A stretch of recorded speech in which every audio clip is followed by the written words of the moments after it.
Hi there. Today we're going to be looking at where do you jump in? How do you start your story in the most effective way to grab your reader's attention and hopefully keep it? And I'm going to be using 3 examples of books of my own that I've written. I'm not being vain about this. It's just that these are just to illustrate a point. I'm sure a lot of other authors do this brilliantly, but I don't have the right to use their work on my channel. So we'll be using my stories, and I'll be hopefully show you some examples of the most effective way and the most impactful way of starting your story. Now, for those of you who don't know me, my name is Lisa Oliver. I am a full-time paranormal author, romance author, so I write about men who become fairy, they have fangs, they might have magic or whatever else, and they eventually fall in love. I'm a great believer in the fated mates trope, although for my men, it usually takes the entire book before they actually get there. But anyway, that's kind of irrelevant. What is relevant to this is I have been writing for 8 years, and I have over 80 titles to my name, and I have been successfully supporting myself with the income solely from my writing, from my self-published books. I'm an example that you can actually do it. So if you've been thinking about it, or you just haven't been sure on how you're going to start your book, then hopefully these 3 examples will give you a bit of a hand. The first tip that I always tell anybody when they are wanting to start the book is that instead of, I've got to say it again, do not start your book talking about the weather. We don't want to know that it's a dark and stormy night. We don't want to know that the sun was shining, the sky was blue, and everything was hunky-dory in the weather department. We don't want to know if there's 10-foot snowdrifts. We want to know what the characters are doing in your story. Now, for the purpose of this video, I am referring to characters as some form of humanoid as a rule. However, I am not discounting the wonderful alien characters I read sometimes, or the ghostly characters, or anything else. It doesn't really matter what type of character you are writing in your fictional work. Suffice to say, the most important part of your story is your character.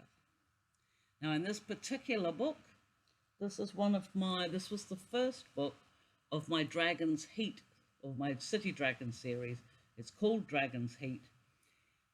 And at this point, this was a new book, so it's the first book in the series. So my readers haven't got a clue what this series is about or where I'm going to go with it.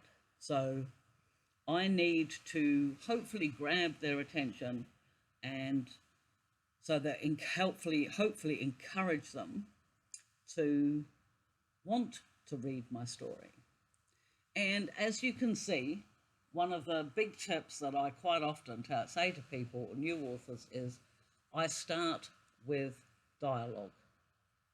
Like, if you read just that paragraph there, you would not know who John Erskine was.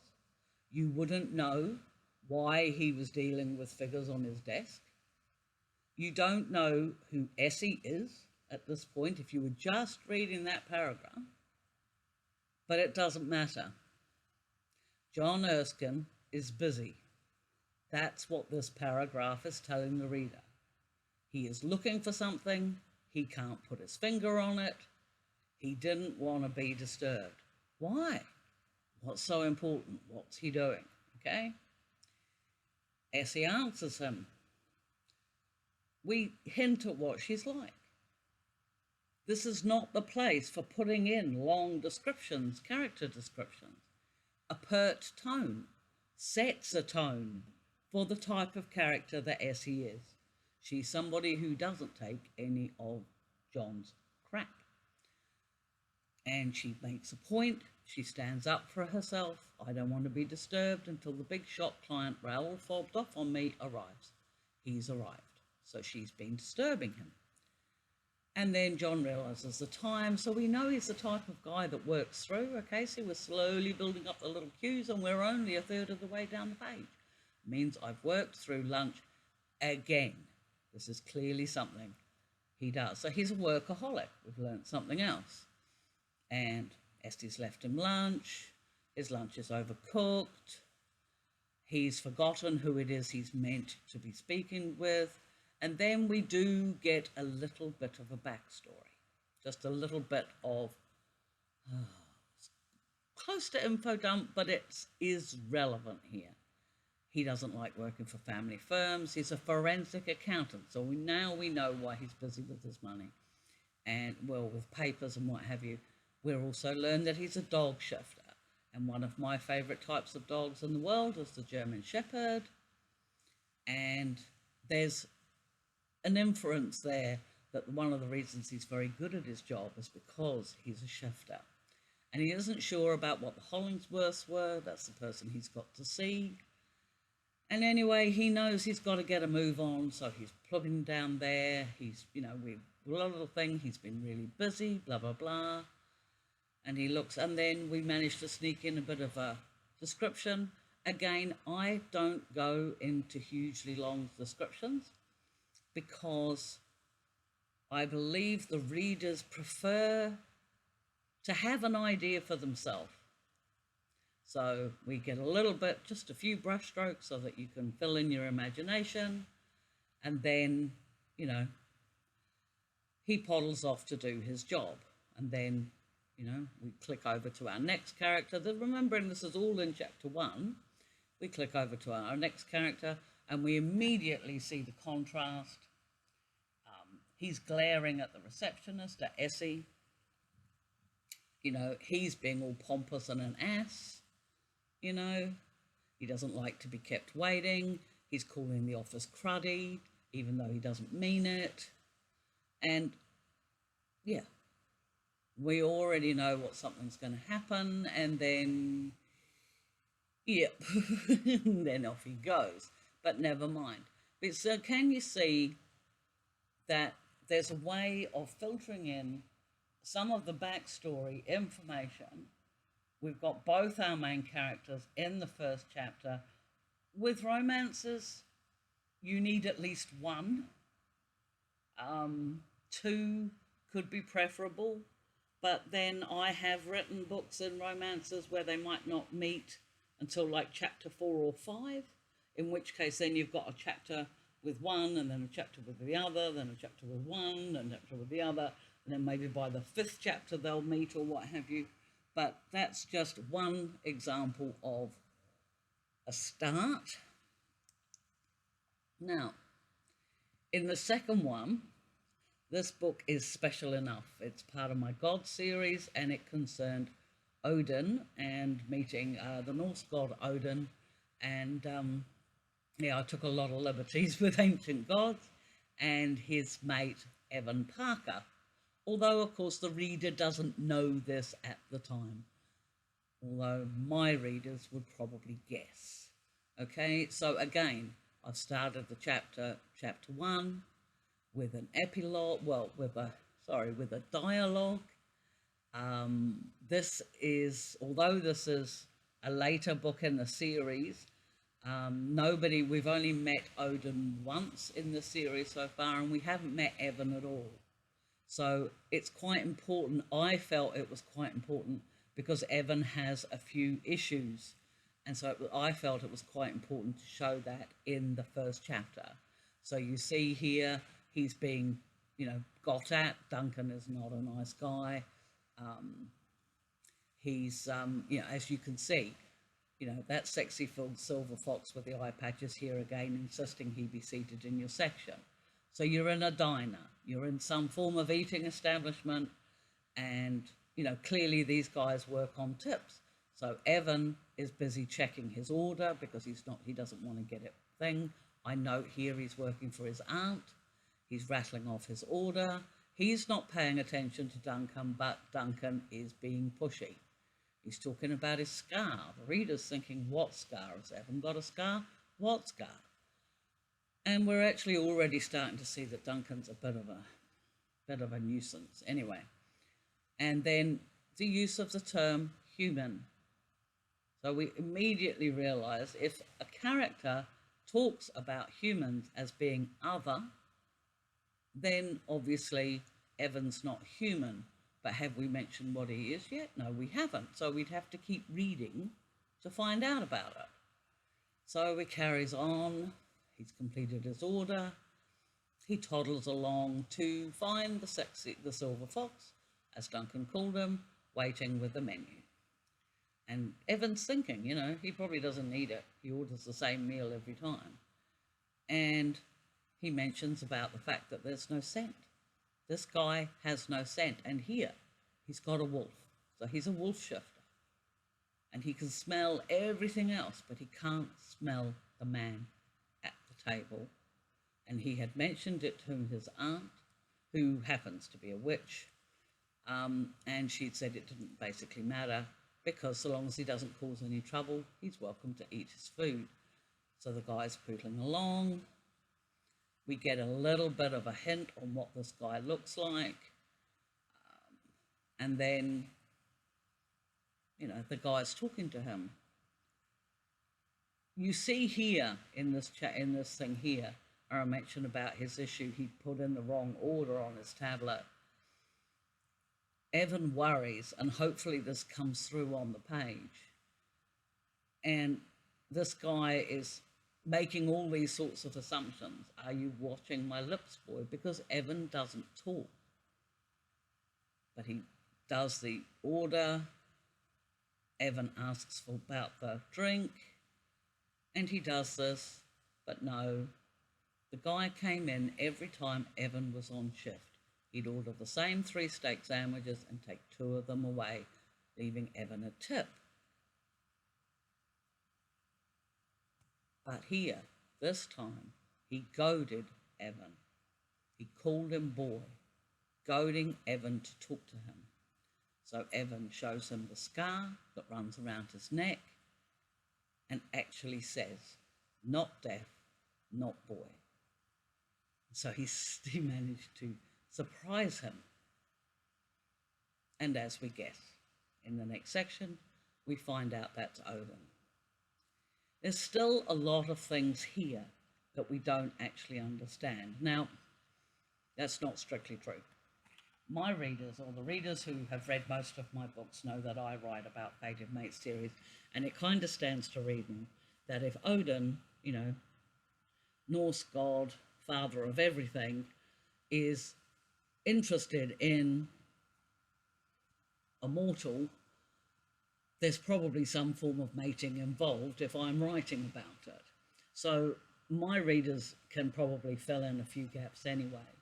But for new readers who perhaps don't know my style, then they're getting an idea from reading this. I write in a casual style. I like to think that I write as though I was telling a story to a friend. So I don't use big words. I don't, I want to make it an easy read, an easy listening too, because quite a number of my books are on audio. But starting the scene in the middle and then backtracking a bit, going forward a bit, and what have you, is one way of encouraging the reader to think. And I wanted my readers to bond with Evan. I wanted them to immediately recognize very quickly that there was something wrong with him, physically wrong with him, and possibly mentally as well, but that he was holding his own. He was doing his best in the world with the hand that he got dealt. And as the story goes on, we find out what happened to Evan, and why, and so on and so forth and so on. And yeah, so that's how this one started. And as you can see, there's a lot of similarities. In fact, until I looked at this for this video, I didn't realize the similarities of what I do, namely starting with dialogue and then sort of, suggesting a scene, but then, dropping little dropping little clues about these characters, just enough, one would hope, for the reader to be interested and to keep turning the page.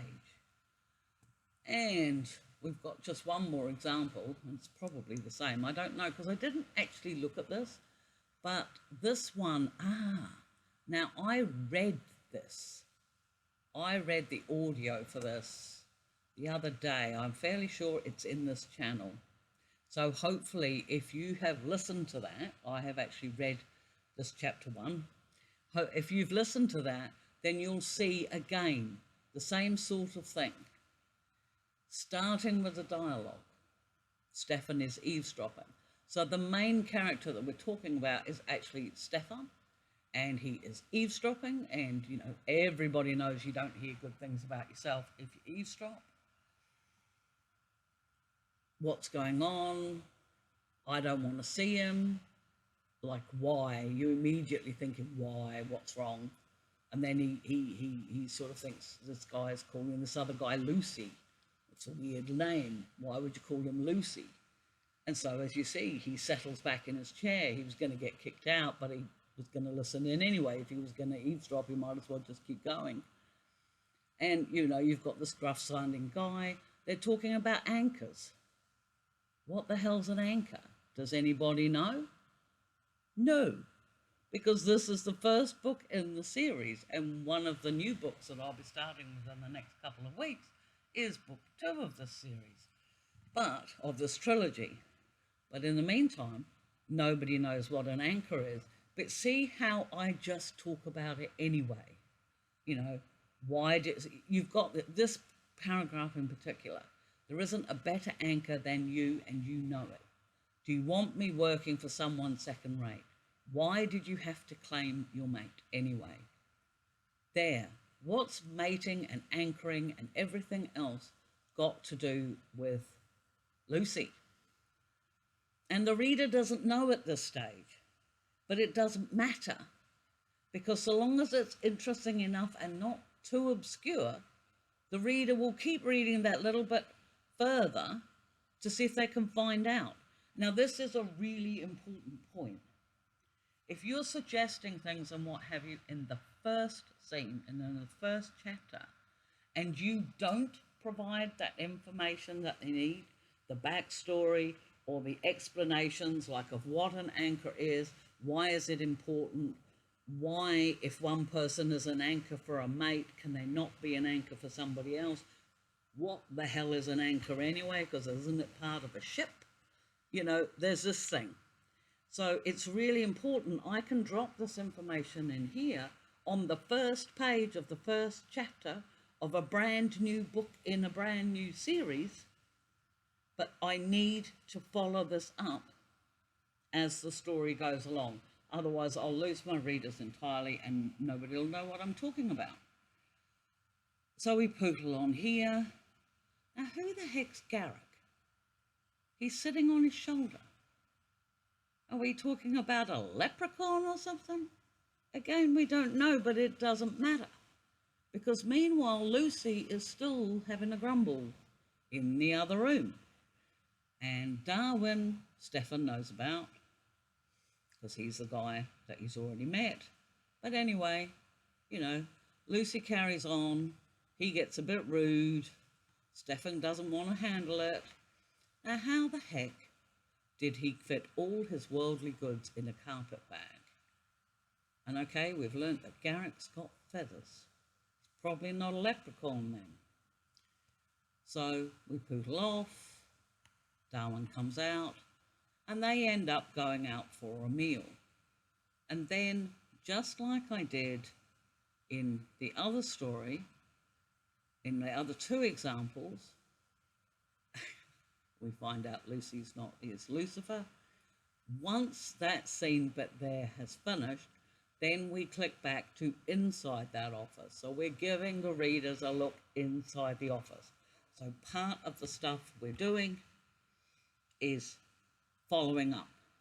You know, all this is all still within the first chapter, and we've been told here by an official looking letter that he needs a new anchor because his brother has claimed his mate, and therefore Lucifer has to find a new anchor. And he will no longer be able to work as a magical steward until you have an anchor secured. Now, we still don't know why. We still don't know what is this world where anchors are necessary, and can everybody be an anchor, or are they very rare? Or, you know, there's a whole stack of stuff about the whole anchoring and magic, wielders of the magic sword, which all sounds a little bit pornographic, but it's not at all.